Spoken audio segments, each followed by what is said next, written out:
नमस्कार, मैं हूं संगीता राय। पूर्वांचल एक्सप्रेस न्यूज के इस वेब पोर्टल में आपका स्वागत है। आइए देखते हैं हमारे संवाददाता राम सकल यादव की यह विशेष रिपोर्ट। जिले के अरोड़ा थाना की माहुल नगर पंचायत में जहरीली शराब से हुई मौत के मामले में पुलिस ने कार्रवाई जारी की है। देर शाम पुलिस अधीक्षक अनुराग आर ने अब तक के पूरे घटनाक्रम पर पुलिस की कार्रवाई का लेखा जोखा रखा, जिसमें पुलिस ने अब तक कुल 7 मुकदमे दर्ज किए, जिसमें 13 को नामजद किया गया, जबकि 8 के नाम प्रकाश में आए।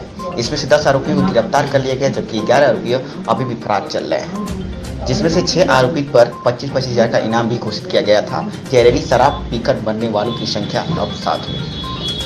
जिले के माहौल कस्बे में जहरीली शराब से हुई मौत के मामले में पुलिस की कार्रवाई जारी है। पुलिस अधीक्षक ने जहां फरार 11 आरोपी में से 6 आरोपी पर 25-25 हजार का इनाम घोषित किया था, वहीं डीआईजी रेंज आजमगढ़ अखिलेश कुमार ने 4 आरोपियों पर इनाम की राशि को बढ़ाकर 50-50 हजार रुपये कर दिया है।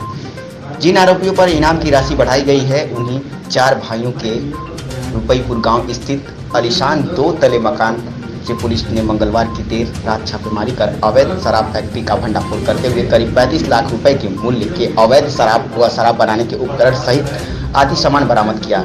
जिन 4 सगे भाइयों पर 50-50 हजार का इनाम घोषित किया गया है उन्हें मोहम्मद नदीम, मोहम्मद कलीम, मोहम्मद नईम, मोहम्मद सलीम पुत्रगढ़ सईद निवासीगढ़ रुपईपुर थाना अरौला थाना अरौला अंतर्गत माहुल क्षेत्र में जो अवैध शराब की वजह से घटनाएं हुई थी, उसके संबंध में अभी तक पुलिस के द्वारा कुल 7 मृत व्यक्तियों का पंचायतनामा भर के पोस्टमार्टम की कार्रवाई अब तक संपन्न कराई गई है।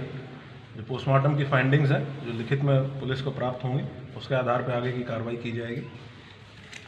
इस पूरे प्रकरण के संबंध में पुलिस के द्वारा जो अब तक कार्रवाइयाँ की गई हैं उसमें कुल 7 मुकदमे आज तक पंजीकृत किए गए हैं। 5 मुकदमों का ब्यौरा जो कल तक आपको दिया गया था, उसके साथ साथ एक मुकदमा थाना दीदारगंज में पंजीकृत किया गया है, जहाँ से एक आरा मशीन से एक व्यक्ति को गिरफ्तार किया गया। उसके पास से 10 पैटी अवैध बियर बरामद की गई। ये जो बियर बरामद की गई है ये मिथिला प्रसाद पुत्र घुरपत्री निवासी सरावा थाना दीदारगंज, इसकी ग्राम बिलार मऊ में दुकान है, उसको ये बियर आवंटित थी और ये अवैध तरीके से स्टोर करके इस आरा मशीन पर रखी गई थी। इसमें एक अभियुक्त श्रीराम प्रजापति पुत्र संतलाल प्रजापति कोहड़ा थाना पवई का रहने वाला है, इसको गिरफ्तार किया गया है मौके से। जिस व्यक्ति की आरा मशीन है उसका नाम लल्लन यादव पुत्र श्रीपति यादव ग्राम सरावा थाना दीदारगंज है। इसके साथ साथ रात्रि में पुलिस के द्वारा अब गिरफ्तार अभियुक्तों से पूछताछ के बाद वृहद स्तर पर छापेमारी की गई। इस छापेमारी के दौरान एक अवैध शराब फैक्ट्री का खुलासा हुआ, जिसमें भारी मात्रा में पुलिस के द्वारा बरामदगी की गई है। ये थाना क्षेत्र अरौला अंतर्गत एक गाँव में एक मकान से बरामदगी की गई है। रुपाईपुर गांव है जहां से बरामदगी की गई है। कुल अब तक इस प्रकरण में पुलिस के द्वारा 8 अभियुक्तों को गिरफ्तार किया जा चुका है। जो बरामदगी है, जब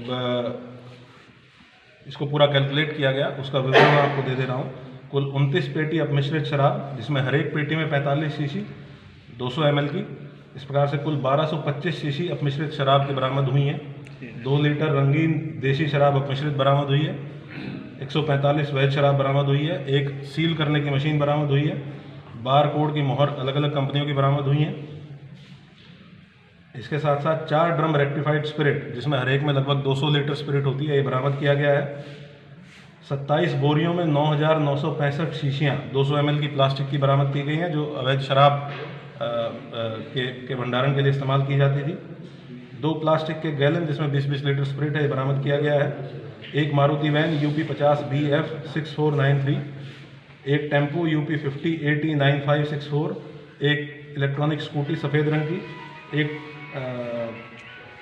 24 पैकेट प्लास्टिक में ढक्कन, एक पैकेट में कुल 1095। इस प्रकार से कुल 26। मोहम्मद फ़हीम, वो पुलिस के द्वारा ऑलरेडी गिरफ्तार किया गया है, जिसकी निशानदेही पर पूरी फैक्ट्री बरामद हुई है।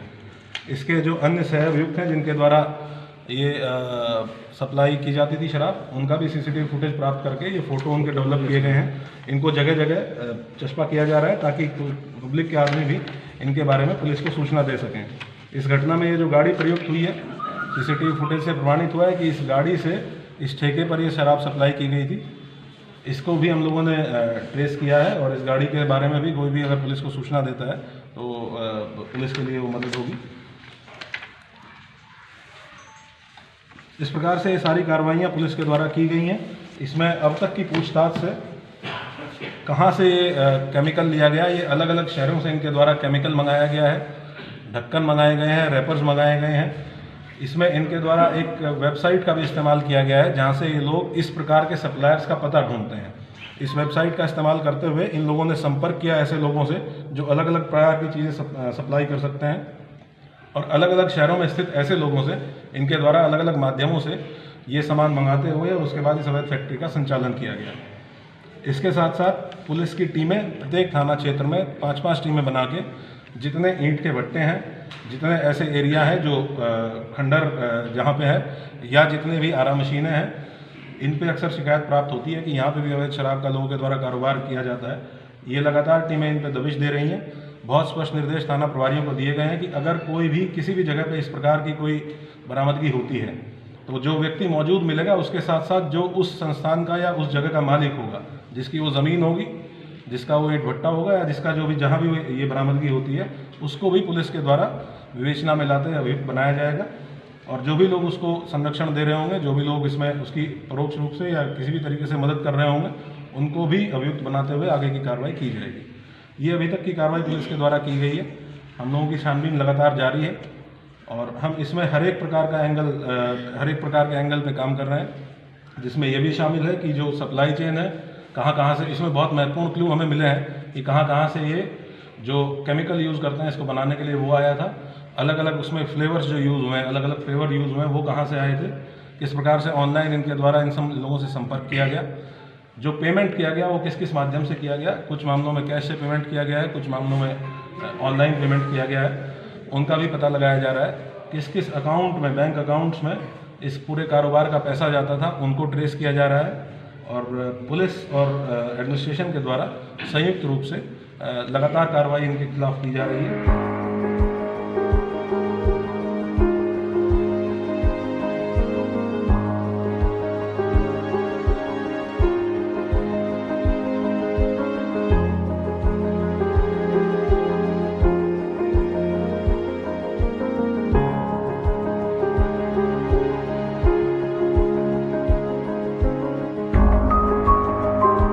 अगर आपको हमारी खबर पसंद आई हो तो हमारे चैनल को लाइक, सब्सक्राइब और शेयर जरूर करें।